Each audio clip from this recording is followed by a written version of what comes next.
Something I find very interesting is the fact that over 80% of the population plays video games. I say that, and I'm playing video games right now as I'm recording this. And it's a really good pastime for people that just want to kick back and relax and play games. And there are some really shit games out there, don't get me wrong. Like, all of the brain rot games, a lot of the Roblox games are really bad, but I'm not talking about good and bad games. I want to talk about adults that don't know anything about video games and think they just have the right to talk about video games, like they know what's going on. So, the reason this comes to me is a couple days ago, my science teacher, I don't remember if it was in my homeroom or in my science class, because I have him for homeroom. He was saying video games, or like, we shouldn't have our own Chromebooks because all we're gonna do on that, all we're gonna want to do on them is play video games. Which, I mean, for a lot of people is true, but for people like me who actually kind of want to learn, it's not. There's this one kid in my science class, I'm not gonna say his name because don't want him to get doxxed. He, like, whenever he gets the chance, he's on his computer watching Lakers clips or, whatever. I honestly don't know. I do sit behind him, so I should know, but I don't. Which I find it really dumb, because you came to school to learn, not to play video games. That's what at home is. And I'm not gonna sit here and be like, I don't play games on my Chromebook, because I do. Just like when I have free time.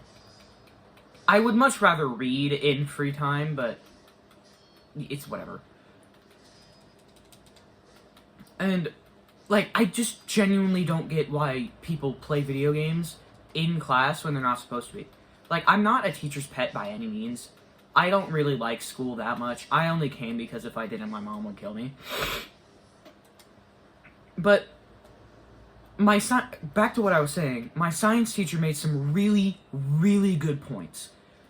Like, he was like, all of these slop computer games you guys are playing are really bad for you. Like, yes, that is very much true. Like, games like Retro Bowl, they're good for you, because it's, like, teaching you strategy and shit, but, like, Cookie Clicker and, like, I can't believe I just dogged on Cookie Clicker. But I don't really know. I'm sorry. I'm playing Sekiro. I'm trying to do two things at once. I'm sorry. I'm switching games, so this is easier. I'll just go to Elden Ring. He said all of the Chromebook games you guys are playing are really bad and, like, slop. And the, like, computer and console, like, PC and console games are, like,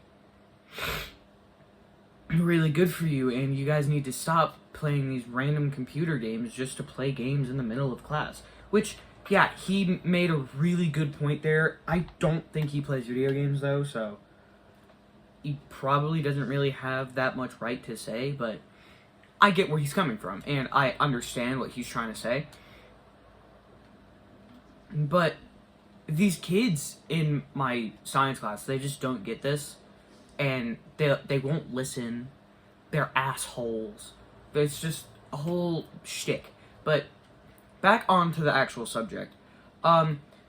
People that don't know anything about video games other than maybe playing fucking Mario back in the 80s when it first came out, they don't really have any right to talk about video games. Like, my dad was really big on playing MLB the show 19 when COVID hit. And my mom, the only thing my mom does remotely close to playing video games is, like, this one puzzle game on her phone. So she doesn't really have the, like, experience to be talking about video games, so she doesn't, like, at all. Like, ever. The only thing she's done remotely close to just randomly talking about video games is telling me and my brother to get off of video games. Which, the older I get, the more I realize she's doing that to help us. And it's just really, really weird because parents, like, I don't want to like find clips and show you, but there's this one Pancake Sean video that I've watched like 17 times at this point, and he made a lot of really good points in that. Go to his channel if you're interested and find this video that has like a Minecraft block and says like good or bad on the cover, and I don't know how to describe it, but I can probably link it in the description. I'm gonna try to link it in the description. I don't think I'll be able to though, because I'm retarded. Anyway. Like, I had this one friend. And his parents didn't, like, know anything about video games, so he didn't have, like, PlayStation Plus. He didn't have PlayStation Plus, which, like, I get, it's kind of expensive. Shit, why am I here? I have to go over here. I'm sorry, I went the wrong way. So whenever he asked me to play this game Enlisted with him, and I said, sure, whatever, I'll get it. And I started playing it, and I was like, this game is kind of bad, but I'll play it with him, like, once or twice. So I did, and then I asked him if he wanted to play... That's a game that needs PlayStation... No, you don't need PlayStation Plus, you just need a PlayStation Network account. I don't know what I asked him to do, but he said he didn't have PlayStation Plus, so he couldn't. And I asked him, how come you don't have PlayStation Plus? Like, because I was, like, genuinely curious. And he said his parents don't believe in video games. Like, how do you not believe in video games? They're fucking real, and the lot of professional gamers, like, can make a lot of money doing this. And I hope to make a ton of making videos like this, and getting to play video games and talk about my feelings on a camera, or right now my phone.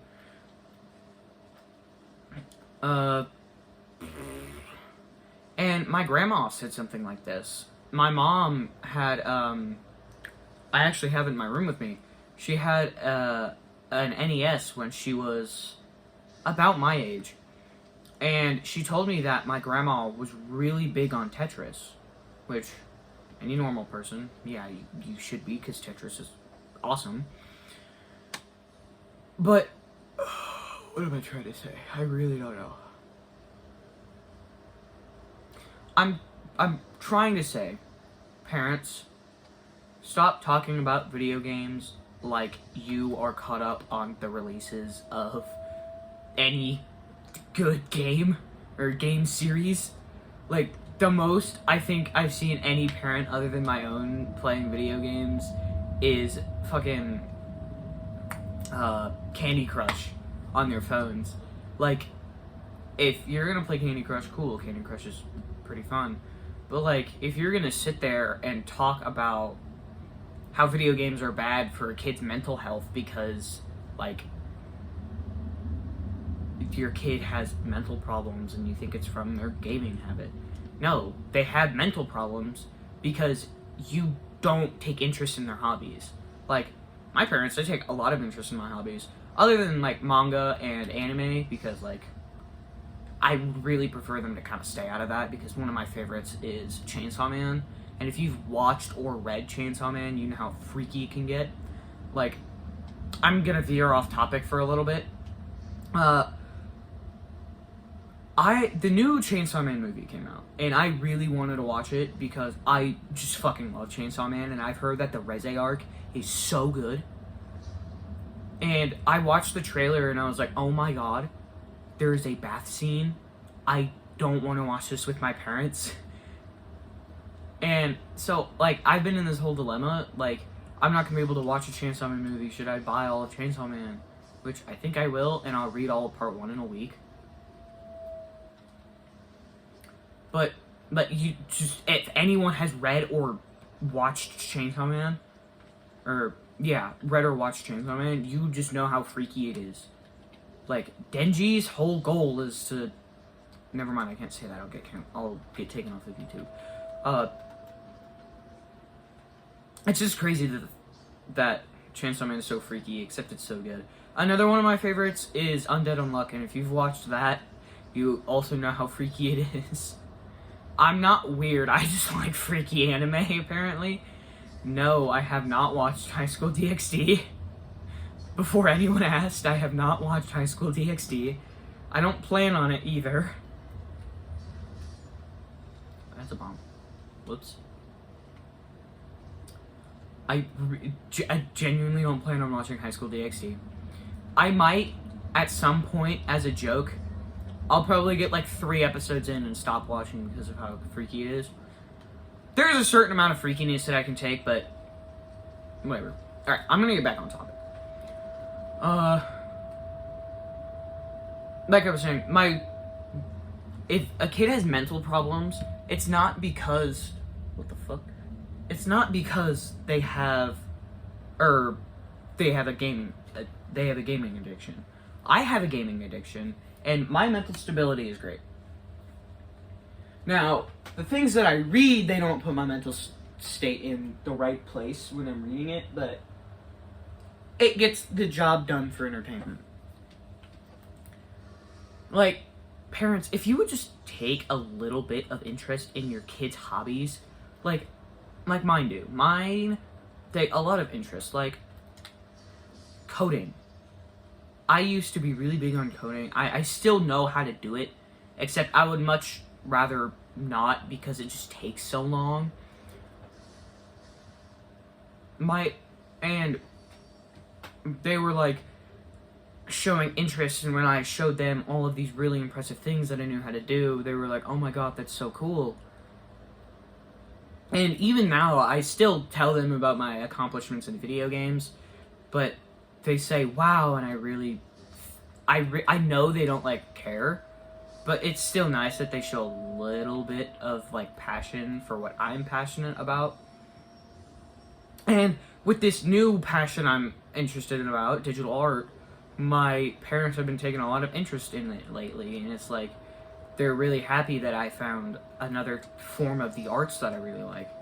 Because I've been into music since 5th grade, and I've been playing the trumpet since 5th grade, and since I can, like,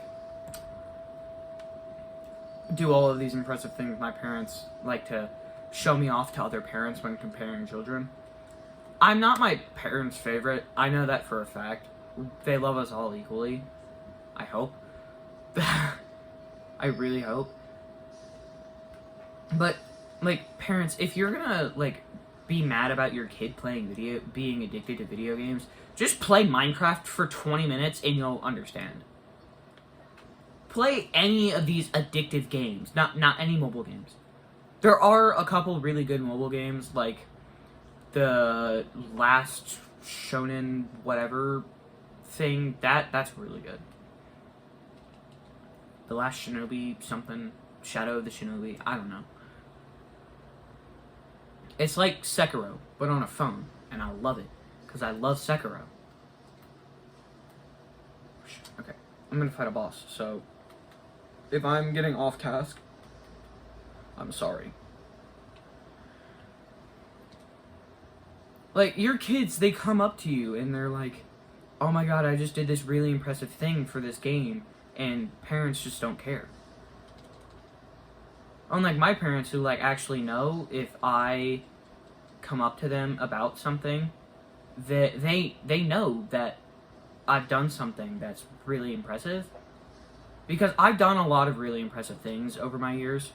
Like, I was at a 4th grade reading level when I was in kindergarten. Which I think is super impressive for a fucking 6-year-old.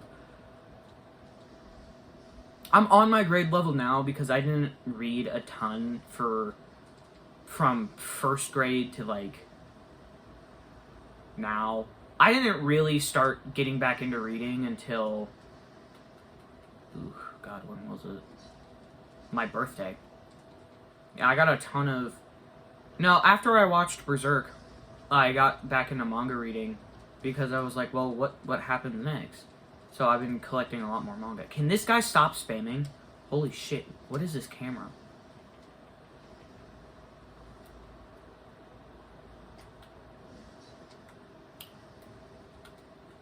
So, like, if you just put a little bit of passion in your kids' hobbies, then you'll probably find something that's really cool and you could never experience otherwise. Because there are all of these great and amazing stories you can, like, live through because of video games. Like, Lies of P. Lies of P has a really good story for a Souls-like. And Souls-likes are known for having really, like, linear and you kind of have to guess, like, what's going on. But Lies of P throws you in and it gives you a story and you follow it through all of the, like, 20 hours of gameplay. And it gives you that addictive dopamine hit that, like, throwing a ball with your friends would. So, yeah, parents, why would your kid go outside when they're living through some of the greatest stories in history, like Skyrim and Fallout New Vegas and Fallout 3 and, like, all of these really amazing stories, and you're just gonna be like, oh, video games are bad. No, your kids are just playing the wrong games if you're saying that. If you put them on, I don't know, Jedi Survivor. If you put them on the Jedi Fallen Order and Jedi Survivor games, they'll probably be addicted and they'll probably play the game like 7 or 8 times.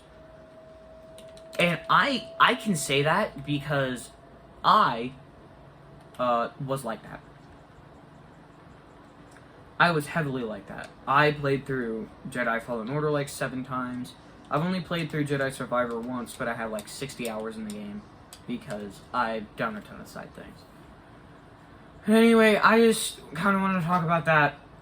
Parents, show a little bit of interest in your kids' passions, please. It'll do a lot of good for you in the future.